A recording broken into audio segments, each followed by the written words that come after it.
साहिल, जैसे ही हम लोग ये तस्वीरें वहां से दिखा रहे हैं उस वक्त खबर भी आ रही है कि विमान का जो ब्लैक बॉक्स है वो बरामद कर लिया गया है।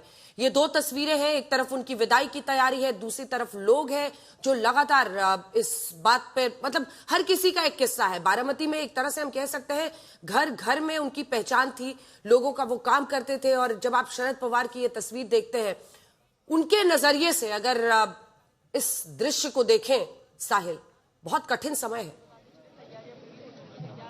बिल्कुल।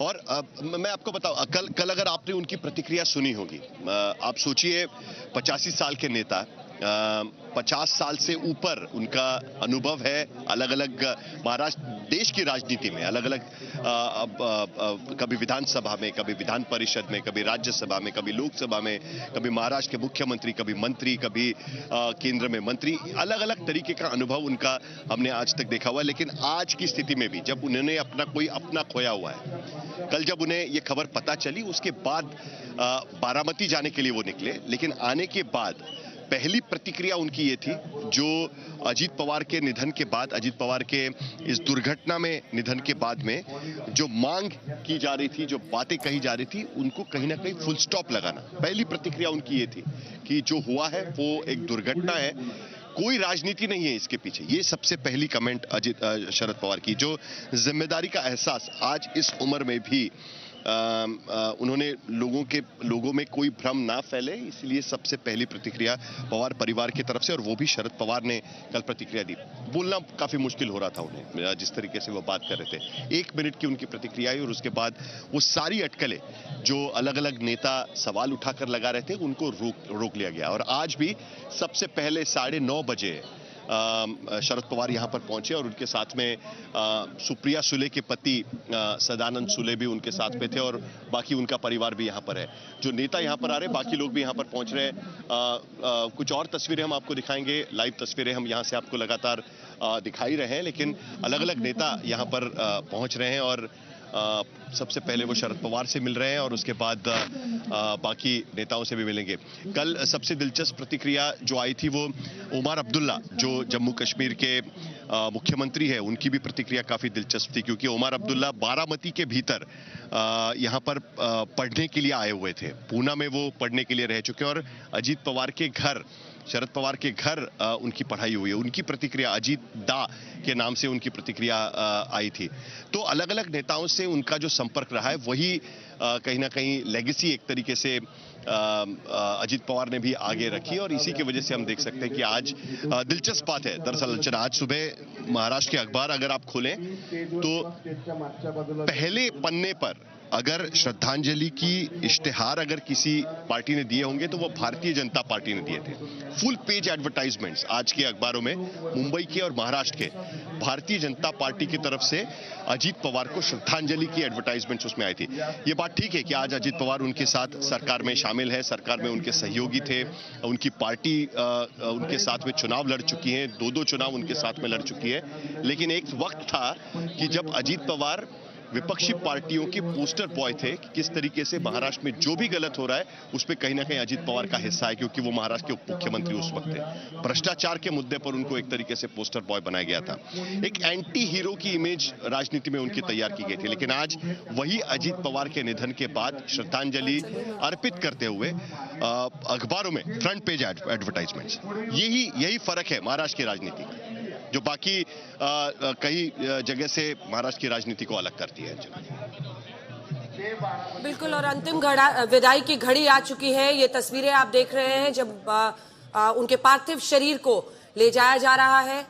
तिरंगे में लिपटे आज अजीत दा, जिस बारामती में जन्म हुआ, जिस बारामती को उन्होंने अपनी कर्मभूमि बनाया, जिस बारामती के लोग के बीच में वो हमेशा पहुंचते रहे, और उस दिन भी जब बीते दिन वो विमान से जा रहे थे तो इसी बारामती की जनता के बीच 4 सभाएं उनकी होनी थी। जिला परिषद के चुनाव में भी वो किस तरह की मेहनत कर रहे थे इसका अंदाजा आप लगा सकते हैं। सुबह 6 बजे लोगों से अपने जनता दरबार में मिलने के बाद वो सीधे रवाना हुए इस विमान से बारामती की जनता से मिलने के लिए, जिस दौरान लैंडिंग के वक्त ये क्रैश हुआ और ये असामयिक मौत जिसे कहा जाता है, 66 साल की उम्र में वो दुनिया छोड़कर चले गए।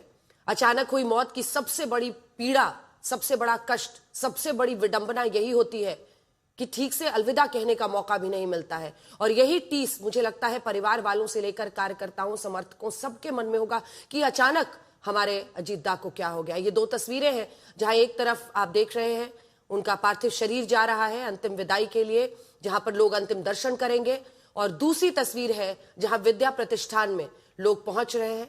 शरद पवार वहां पर मौजूद हैं, सभी लोग वहां पर मौजूद हैं, और जो लोग आज इस अंतिम संस्कार में शामिल होने के लिए पहुंच रहे हैं उन सब का वहां पर उन सबको बिठाया जा रहा है।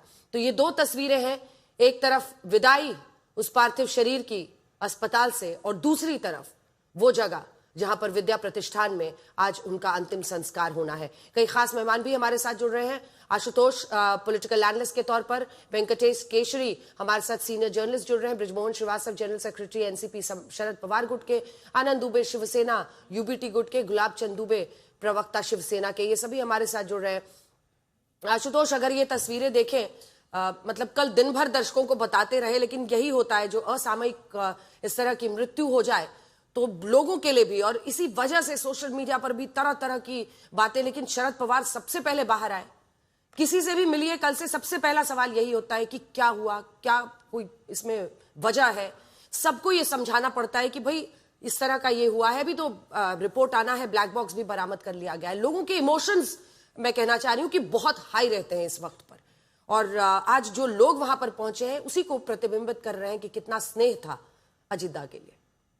देखिए अंजना, इसमें तो कोई दो राय नहीं है कि अजीत दादा पवार जो थे वो बारामती में और महाराष्ट्र के अंदर बहुत लोकप्रिय थे। मैं तो इस भीड़ को देखे पूरी तरीके से हतप्रभ हूं, क्योंकि जितनी बड़ी संख्या में लोग वहां इकट्ठा हुए हैं, और ये बताया जा रहा है कि संख्या 2 लाख से ज्यादा भी हो सकती है, और न केवल वहां पे लोग इकट्ठा हैं बल्कि उनकी आंखों में आंसू हैं, वो रोते सुबकते हुए दिखाई पड़ रहे हैं। और कुछ उनकी अपनी पार्टी के बड़े नेता, जो बड़े बुजुर्ग है, जो शायद अजीत पवार से भी ज्यादा उम्र के होंगे, 70-75 साल के, उनको भी मैंने देखा सुबक सुबक के रो रहे थे। तो ये दर्शाता है कि अजीत दादा पवार का अपनी पार्टी में कितना सम्मान था और लोग उनसे कितना प्रेम करते थे, और खुद बारामती के लोग उनसे कितनी मोहब्बत करते थे। यहां तक लोग बताते हैं कि कोई भी छोटा सा आदमी जब उनसे मिलने की कोशिश करता था तो वो उससे मिलते थे, उससे बातचीत करते थे। तो ये दर्शाता है कि जमीन से जुड़ा हुआ नेता, अगर उसके साथ कोई हादसा होता है तो लोग कैसे कितना दुखी और पर्सनल लॉस के तौर पर महसूस करते हैं। जहां तक शरद पवार की बात है, बार बार इस बात को देखा गया कि भले ही शरद पवार और अजीत पवार के बीच मतभेद थे, भले ही दोनों ने अलग अलग पार्टी बना ली थी, लेकिन एक परिवार के तौर पर वो हमेशा एक साथ रहे। शरद पवार ने बार बार यह कहा कि हमारे बीच में राजनीतिक डिफरेंसेस है लेकिन परिवार एक है, और इसमें शरद पवार का बहुत बड़ा हाथ था। हालांकि अजीत पवार के मन में हमेशा से ये कहीं ना कहीं एक कसक थी कि कई ऐसे मौके आए थे जब शरद पवार उनको मुख्यमंत्री के तौर पर पेश कर सकते थे। मुझे अच्छी तरीके से याद है 1998 के बाद जो दूसरा विधानसभा का चुनाव हुआ था, जिसमें एनसीपी को 71 सीटें मिली थी और उस वक्त कांग्रेस को सिर्फ 68 सीटें मिली थी। तब शरद पवार तब चाहते तो शायद एनसीपी का मुख्यमंत्री हो सकता था और अजीत पवार उसके सबसे बड़े दावेदार बन सकते थे, लेकिन तब न जाने क्यों शरद पवार ने एनसीपी की जगह कांग्रेस पार्टी को मुख्यमंत्री की कुर्सी सौंप दी, और लोग कहते हैं कि वहां से थोड़ी बहुत कसक उनके मन में आई। 4 बार ऐसा हुआ जब अजीत पवार को लगा कि उनको उप मुख्यमंत्री होना चाहिए था, तब पहले छगन भुजबल उप मुख्यमंत्री हो गए, उसके बाद विजय सिंह मोहिते पाटिल मुख्यमंत्री हुए, फिर आर पाटिल उप मुख्यमंत्री हुए, फिर छगन भुजबल मुख्यमंत्री हुए। फाइनली 2010 में जो है वो अजीत पवार उप मुख्यमंत्री बने थे। तो लेकिन पारिवारिक स्तर पर अगर आप देखेंगे तो हमेशा अजीत पवार को शरद पवार का उत्तराधिकारी माना गया, और शरद पवार ने हमेशा इस बात को कहा कि राजनीतिक मतभेद भले हो जाए लेकिन शरद पवार का पवार का जो परिवार है वो हमेशा एक साथ रहा है। और ये राजनीति में एक स्वस्थ चीज होनी चाहिए कि परिवार में भी मतभेद होते हैं, भाई बहन के भी मतभेद होते हैं, लेकिन अगर वो दुश्मनी में बदल जाए तो दिक्कत पैदा होती है। इसलिए आपने देखा कि शरद पवार ने सबसे पहले आके ये कहा कि भाई मुझे इसमें राजनीति नहीं करनी चाहिए, किसी तरह की राजनीति नहीं होनी चाहिए, ये एक हादसा है। हालांकि आप जानती हैं कि जब भी किसी बड़े नेता की किसी हादसे में मृत्यु होती है तो उस पर कॉन्स्पिरेसी थियरीज चलती हैं और पीढ़ियां दर पीढ़ियां उस पर यकीन भी करती हैं, या उस पर बातचीत की जाती है। बिल्कुल।